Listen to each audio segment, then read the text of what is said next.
Yo, what's up mga kaibigan? Nali na tayo magkwentuhan. Halos lahat nga ng team ay nakatutok sa Western Conference and understandably so. Ganun pa man, pag-usapan muna natin ang East. Una ay ang Bucks, Knicks at Cavs. Pwede nga mabalasa ang standings nila sa last day ng season. Tabla sa record na 49 wins and 32 losses ang Bucks at Knicks. At ang 4th seed Cavs naman ay 48 wins and 33 losses ang record nila.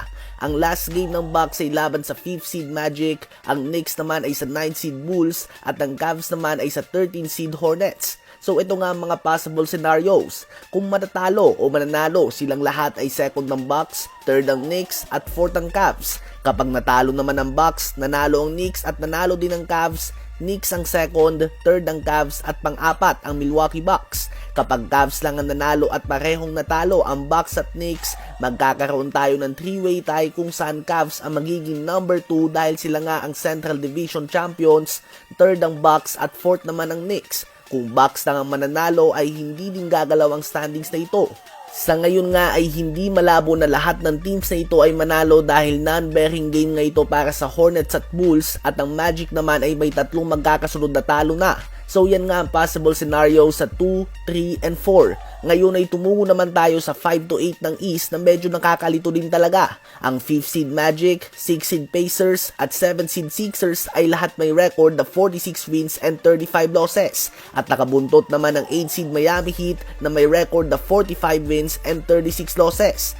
Final game ng Magic ay Bucks. Ang Pacers ay sa Hawks na isang non-bearing game para sa Hawks. Ang Heat naman ay laban sa Raptors, isang game na wala din bilang para sa Raptors. At ang Sixers naman ay laban sa Nets. Tanging Magic nga ang may kalaban na may bilang pa ang game. So expected na sila ang may pinakamahirap na matchup. Ngayon ay tumungo naman tayo sa possible scenarios. Kapag lahat nanalo o lahat natalo, obviously same standings tayo. Kapag natalo ang Heat, automatic 8 seed na sila regardless sa resulta ng ibang games. Kung magwawagi naman ang Magic, Pacers at Heat at natalo ang Sixers, ay magpapalitan lang nga ng pwesto ang Heat at Sixers sa 7th and 8th seed.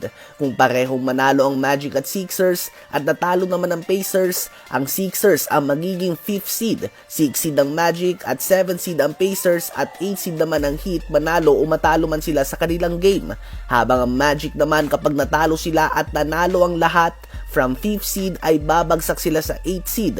Ito nga ang ilan sa possible outcomes. Hindi na natin uubusin dahil meron nga ito mga kaibigan 16 different outcomes. Ngunit kung ako ang tatanungin, ang may pinaka high possibility na mangyari dito ay ang manalo silang lahat. O kaya naman Orlando Magic lang ang matatalo dahil sila lang nga ang may kalaban na inaasahan din na magtotodo.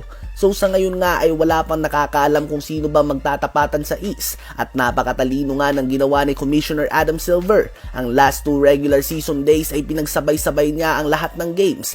All 30 teams nga ay maglalaro, at ang mga teams na nabanggit natin sa East na magkakapareho ang record o magkakadikit sa standings ay lahat magsisimula ang game ng 1 AM Philippine time. At ang mga games naman na magkakapareho na record sa West ng top 3 teams ay sabay-sabay din na magsisimula. At ganun din nga ang 6, 7, 8, 9, and 10 teams sa West. This way nga ay walang makakasilip kung magpapatalo ba sila upang makaposisyon o maiwasan ng isang team, dahil most likely nga ay sabay-sabay itong matatapos unless may blowout game talaga na imposible nang makomeback na alam na agad ang resulta ng game by halftime. Ano ba masasabi nyo tungkol dito? Samantala, baka nga magustuhan mo itong epoch game mga kaibigan na kinagigiliwan ng madami ngayon. Pwede ka nga kumita dito habang naglalaro ka lang, at madali lang yan. I-download lang ang game na ito at mag-register gamit ang ating link at referral ID na nakalagay sa comment section. Ilagay mo lang ang iyong cellphone number at password at hihintay mo lang na magsisend din sila sa iyo ng OTP para sa iyong verification code. At pagkatapos nun ay tapos na, pwede na nga kayo kagad na maglaro. Andyan ang mga games sa tulad ng Dragon Tiger, Toss a Coin, Color Game, Mines at maraming pang iba.